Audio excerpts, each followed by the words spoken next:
విష్ణు శర్మ చెప్పిన కాకి ఊలకములు కథ.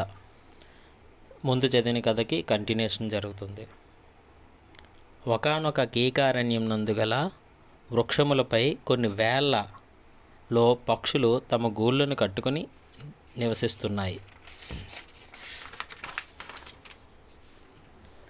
అదే అడవిలో గల ఒక విశాలమైన వృక్షమునందు గుడ్లగూబలు ఉంటున్నాయి. వాటికి రాజు మహావీరుడు, పేరుకు తగినట్లుగానే శత్రువులను ఎదుర్కోవడంలో మహాదిట్ట, పైగా ఎంతో క్రూరుడు, కోపిష్టి, బలశాలి.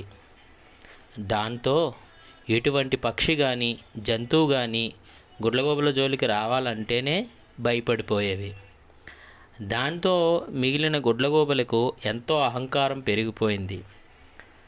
తమ రాజంతటి వాడు లేనేలేడు అనుకొని ఒకనాడు రాత్రి ఇవన్నీ గుంపుగా అన్ని పక్షుల వద్దకు పోయి, ఓ పక్షుల్లారా, మా రాజు అసమాన పరాక్రమవంతుడు కనుక మీరు వారిని పక్షిలోకానికి సార్వభౌమునిగా ఎన్నుకోవాలి అన్నాయి దర్భంగా. గుడ్లగూబలకి భయపడి మిగిలిన పక్షులు అలాగే అటు మర్నాడు తెల్లారక ముందే గూబలు నివాసం వైపుకు తెరలి వెళ్ళసాగాయి.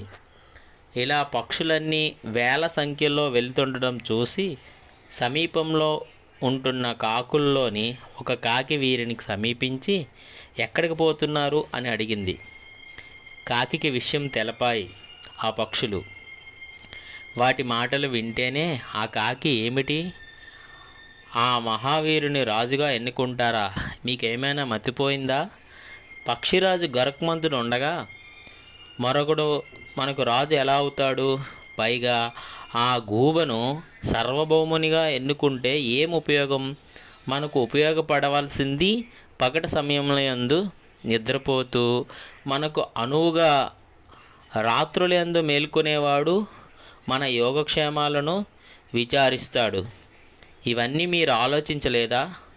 ఆ దివాంగుడు సార్వభౌముడిగా ఎలా ఎన్నుకుంటారు అన్నది. నీవు చెప్పినది నిజమే, కానీ పక్షిరాజు గరుత్మంతుడు ఎక్కడో ఉంటాడు. ఆ మహావీరుడు మనకు సాయం చేయకపోయినా వాడు క్రూరుడు, పేరుపడి ఉన్నాడు కనుక ఏ శత్రువు మన జోలికి రారు కదా అన్నాయి పక్షులు. మీ ఆలోచన సరైనదే కాదు. గరుత్మంతుడు ఇక్కడ లేనంత మాత్రాన అతడి శక్తి సామర్థ్యాలు తెలిసినవాడు ఎవడైనా మన జోలికి రాగలడా? చంద్రుడి దగ్గర లేడని భయపడే కుందేళ్ళు తమ ప్రాణాలను బలిచ్చుకున్నాయి. తమ రాజు పేరునే ఉపయోగించుకొని మదపుటేనుగుల కాళ్ళ క్రింద పడకుండా బ్రతికిపోయేదెలా అన్నది కాకి. ఎవరా కుందేలా, ఏమీ కదా అడిగాయి పక్షులు. మదపుటేనుగులు కుందేలు తర్వాయి భాగం కథలో.